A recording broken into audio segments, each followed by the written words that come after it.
Did you ever sit inside a busy coffee shop and wonder how much money the owner is actually making? The line is out the door. Every table is full. People are paying $6 for iced lattes, $4 for croissants, and somehow the card reader asks for a tip before the drink even exists. From the outside, it looks like a dream business. Coffee is cheap to make. Customers come back every day. The shop smells amazing. The brand looks cool. And if 100 people walk in before lunch, surely the owner must be printing money. Then you look a little closer. The espresso machine cost more than a used car. The rent is due whether the shop is busy or empty. Milk prices move. Coffee bean prices move. Staff have to be paid before the owner takes anything. And suddenly that $6 latte starts looking very different. So how much money does a coffee shop really make? Let's break it down like a simple business story. A coffee shop makes money from a few main things. Coffee drinks are the obvious one: espresso, lattes, cappuccinos, cold brew, iced coffee, matcha, chai. Then come food items: pastries, sandwiches, cookies, breakfast bowls. Some shops add retail products like bags of beans, mugs, merch, bottled drinks, or subscriptions.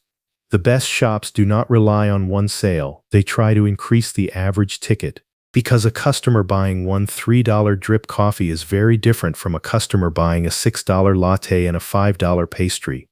Same customer, different business. That is the first secret of coffee shop economics. The owner is not only asking, how many people came in today? They are also asking, how much did each person spend? Let's use a simple example. Imagine a small coffee shop gets 150 customers per day. If the average customer spends $7, that is $1,050 in daily revenue. Over 30 days, that becomes about $31,500 per month. Over a year, roughly $378,000 in revenue. That sounds huge. Almost $400,000 from one small shop, but revenue is not profit. Revenue is the money that enters the business. Profit is what survives after everything else takes its share. And in a coffee shop, a lot of things take a share. Start with the ingredients: coffee beans, milk, syrups, cups, lids, sleeves, napkins, sugar, pastries, food supplies. A latte may sell for $6 and the ingredients may cost far less than that, which is why people think coffee shops have amazing margins. On the drink itself, they often can. The problem is that the drink is only one piece of the business. That latte also needs a trained person to make it, a machine to pull the espresso, a building to sell it from, electricity to keep the lights on, insurance, cleaning, repairs, software, payment processing, marketing, and enough foot traffic to keep the whole thing alive. This is where the dream business becomes an operations business. A coffee shop owner is not just selling coffee, they are managing rent, labor, speed, consistency, waste, customer experience, and location all at once. Labor is usually one of the biggest costs. Someone has to open the shop early. Someone has to take orders. Someone has to make drinks quickly when the morning rush hits. Someone has to clean, restock, handle complaints, train new staff, and close the shop at night. If the shop is understaffed, customers wait too long and stop coming back.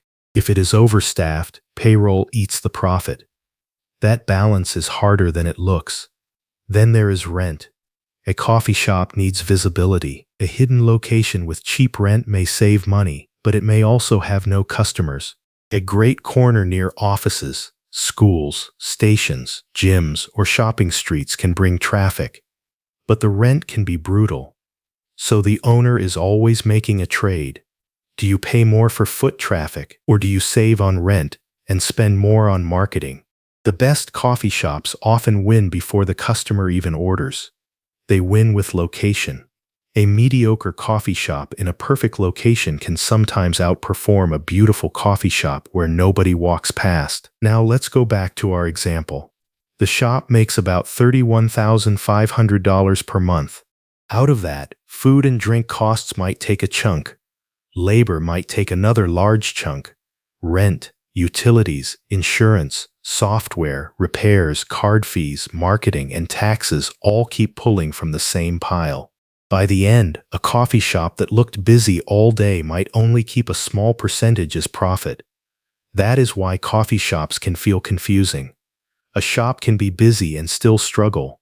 The owner might be working 60 hours a week, serving hundreds of customers, watching money enter the register every day, and still discover that the final profit is much thinner than outsiders imagine. A simple way to think about it is this. A weak shop may barely break even. A normal shop might make a modest profit. A well-run, high-traffic shop can make serious money. But the difference is usually not just the coffee, it is the system. Let's say one shop does $30,000 a month in sales and keeps 5% profit. That is $1,500 a month for an owner working full-time. That is not very exciting. At 10%, the same shop keeps $3,000 a month.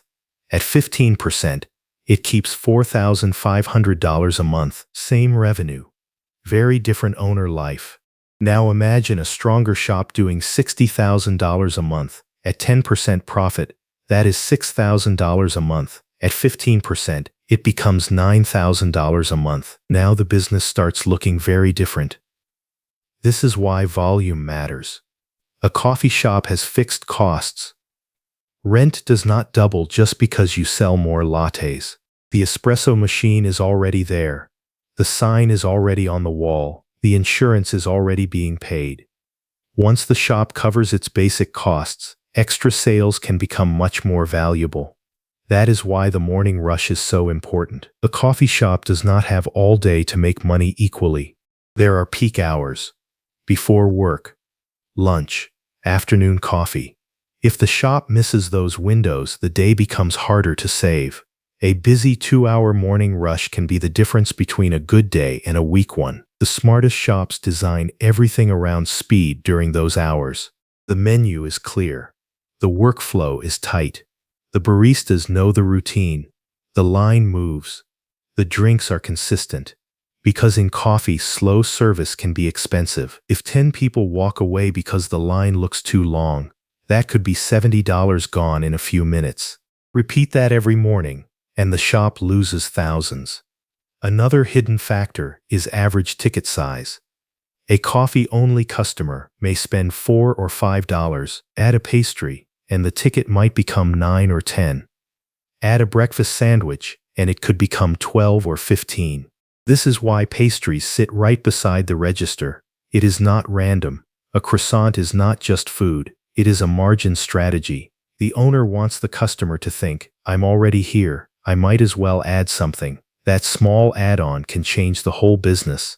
If 150 customers spend $7, daily revenue is $1,050. If the same 150 customers spend $9, daily revenue becomes $1,350. That extra $2 per customer adds $300 a day. Over a month, that is around $9,000 more revenue. Nothing about the rent changed. The shop did not need a second location. It simply got more value from the same foot traffic.